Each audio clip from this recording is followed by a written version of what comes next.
asalaamaaleykum mbokki lambu asalaamaaleykum ñi nga xamante ñu ngi suivre suñu émission bi nga xamante mooy émission lamb bi tey ngeen ànd seeg Abou naa ne Abou Ndaanaan Abou CFA tey ñu gën leen indi li nga xamante ne xew-xew lamb li fi am semaine bi passé gis nañ ko li fi xew si lamb lu bëree bëri ay activités bëri am na fii si lamb jàllañ fi li nga xamante ne mooy diggante signature Papa Sow Siteu keroog li nga xamante ne am na stadium fi nga xamante ne mooy Marius Ndiaye ñu gis ne diggante combat boobu muy Pape Abdou Fall production PAF production ñoom ñoo taxawal combat boobu lamb jooju nekk lamb ju neex lamb amateur lamb joo xam ne lamb ju nit ñi bëgg la woon Pape Abdou Fall doon démarche diggante Tapha Tine Ama Baldé ba jour bi nga xamante ne jour la Ama Baldé war a ñëw jël avance bi nga xamante ne mooy contre moom Tapha Tine far combat ba yàqu ci kaw Ama Baldé Fallou Ndiaye mu tëggoon doon def démarche diggante combat Siteu Papa Sow mu dem ba ci biir xëy na mënatu koo eggali mu woo Pape Abdou Fall ne ko kaay nga eggali ma lamb ji nga xamante ne mooy Papa Sow Siteu ci la génnee ne ko kaay nga jël lamb ji Pape Abdou Fall jël lamb ji gis nañu lamb jooju mu nekk lamb joo xamante ne mën nañ ne taaw bu góor la ci li nga xamante ne mooy lamb parce que mooy benn combat boo xamante ne moom lañ am ci ren ci combat ju mag mais keroog ñu gis li nga xamante ne Siteu def na ko fële nga mel ne stadium Marius Ndiaye mu nekk lu ñaaw image bu ñaaw ci lamb ci mbër mu mag mooy bu ma xante ba tension ba nga fa xamante def na ko fa xëpp Papa Sow ndox loolu rafetul ci image su lamb loolu violence ci wàllu lamb Papa Sow bu toppoon Siteu loolu day yàq lamb ja jour boobu parce que lamb ñëpp ñu ne dafa bëri violence sponsor yi bari nga xamante ne ñoo amoon doole ci lamb dañoo daw lamb ndax ñu ne violence bi am ci biir lamb kon boog mbër yi nañu xamaat seen bopp xoolaat seen bopp waxtaan li nga xamante ne mooy seen i supporters ñu xool li nga xamante ne ñu koy doxalee lamb liy jëmale suñu lamb ci kanam keroog la fa la nga xamante ne Siteu def na ko ci stade ba nekk la lu ñaaw lu kenn rafet lu wut xëy na CNG di si jël ay matuwaayam ci kaw Siteu war nañ koo convoqué wax ak moom parce que loolu du yoon gis nañ li nga xamante li amoon fële ci stade national le 9 ba diggante Alioune Seye ak xale bi nga xam ne mooy ñàkk jariñu violence ba fa amoon lu mel noonu la ñuy bañ keroog nag Pape Abdou Fall li yéene ko ci làmb ji lépp loo xam ne ci wàllum sécurité jour ji la combat boobu noonu ci muy diggante Papa Sow Siteu ak lépp loo xam ne ci wàllum kaaraange doomu adama yi ñuy dugg si ak te mën a ñibbi Pape Abdou Fall loolu si war a jël seen matuwaay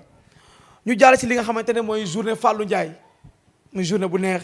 di combat bu neex xale bi nga xamante ne keroog mooy caatu yaraax bëri ci xale bi nga xam ne mooy serpent noir gis nañ mu nekk journée bu neex journée bu jaar yoon làmb ji am ambiance xale bi nga xamante ne mooy caatu yaraax moo am ndam ci kawam ci kaw serpent noir muy journée boo xamante ne journée Fallou Ndiaye mu def làmb ji nga xamante ne làmb ju neex la car macha allah ñëpp gis nañ fa la fa am keroog ñaari grand combat yi fair play nañu amul violence làmb ji bëri nañ si jàmm ak salaam mu daal di jeex jàmm si ak salaam ba supporter ku nekk ñu bëgg si jàmm ak salaam ki nga xamante nag mooy caatu yaraax moom moo am ndam ci kawam ñëwaat si yeneen journée yi nga xam ne jàll na fi tamit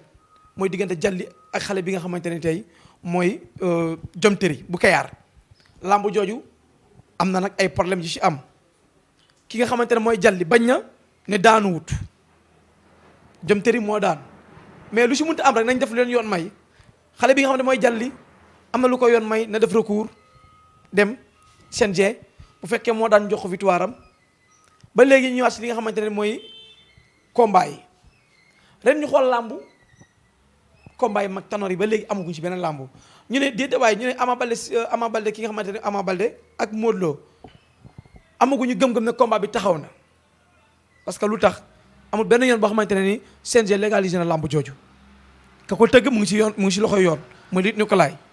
kon combat ba mënuñu amaguñu preuve ne dañ ko mën a bëri ren wala est-ce que du dem ba déwén ren moom tanoor yëpp dañu def année blanche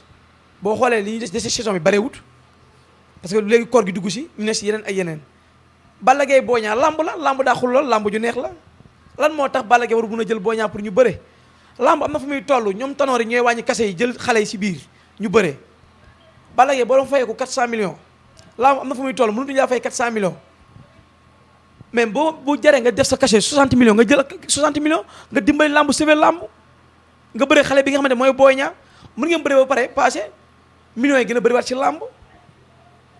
boo xoolee combat bu neex la muy diggante Boy Niang Balla Gaye soo leen bëree da ngeen war a mën a bëre soo leen bëree da ngeen war a mën a bëre Boy Niang am na loo xamante ne li mu def géejawaay nee naa leen géejawaay Boy Niang da leen a ameel bor il faut ngeen ñëw mu fay leen ko il faut ngeen bëre moom ngeen daan ko parce que Boy Niang am na lu mu def géejawaay ku dugg géejawaay jël fa 7 litres ñëpp mu tëral si suuf mu jël contre moom la daguerre ñu naan leer naam leerut par recours la jëlee làmb ja déedéet waaye xale boobu ndaanaan la am na lu ñu def géejawaay il faut ngeen jël ngeen bëre ak moom guy gi amagul combat ba léegi Moussa Ndoye amagul combat Yékini Junior amagul combat Garga Mbossé amagul combat Sa Thiès amagul combat léegi boo xoolee ma combat yooyu ma ay combat tanoor la ay xale yoo xamante ne tey dañoo bokk ci làmb dañuy mobiliser lan moo tax ñoo mën a bëre kase yu bari yi ñuy laaj làmb amatul loolu làmb ji amatul xaalis bi nga xamante ne nii war na mbëri ngeen laaj 200 000 ñu feneen ko kaas-kaas làmb dafa métti sponsor dafa daw il faut yéen mbëri ngeen ñëwaat ci làmb ji ngeen jàppale promoteurs yi ñuy tëgg làmb jàppale bi ngeen jàppale promoteurs yi mooy lan il faut ñu wàññi cachet yi bëre ci yenn cachet yi tamit jël yenn mbër yi bëre ak ñoom Mour Anta bu kees amagul làmb léegi boo jëlee 4 mbër yi nga limal leen Moussa Ndoye neel ma benn libaas nga jël ma Garga Mbossé ak Moussa Ndoye Garga Mbossé moo daan Moussa Ndoye moom fi mu ne génn moo Sa Thiès fi mu ne la ñu lam-lamee Sa Thiès Garga Mbossé làmb la Moussa Ndoye ama neex combat la Moussa Ndoye Yékini Junior combat la Malick Niang amagul combat moo Forza lu tax mënuñoo bën a bëre yooyu ay làmb yu neex la kon mën naa ne li may wax toujours lii laa la indiloon tey si xew-xewu làmb fi nga xamante ne mooy seen émission làmbi tey naa la képp ku bëgg a xam lu làmb xew ak lu muy doxee daw leen ngeen abonné seen site internet Mak TV Ndeye Ndiaye Tyson wax na lu am solo ci làmb ji keroog dégg naa ko suñu micro mu am lu mu wax nee ma amatuma temps pour tëgg làmb ma ne ko lu tax man parce que li ma gis si làmb moo dalal tuuti sama xel dëgg la sponsor yi ana ñu dem nañu ana ndaanaa ñu nekkoon si làmb dem nañu kon tey boo xoolee benn Fallou Ndiaye bu tëggee làmb propre moyen la ciy def benn sponsor di gis si làmb ji mu bëgg a tëgg benn Sa Thiès wala mu bëgg a tëgg benn Yékini Junior wala mu bëgg a tëgg benn Balla Gaye benn Boy Niang nga ne ko 300 millions nga may fay 400 millions fan laa koy jëlee bor dama ciy topp ëllëg loolu day yàq làmb ji mbëri mag yi tanori wàññi leen cachet yi ngeen wàññiwaat lépp ñu bëree làmb ji neex jërë ngeen jëf ba yeneen i jour ak yeneen i waxtaanu làmb tamit maa ngi leen di kontaan bu baax a baax merci beaucoup.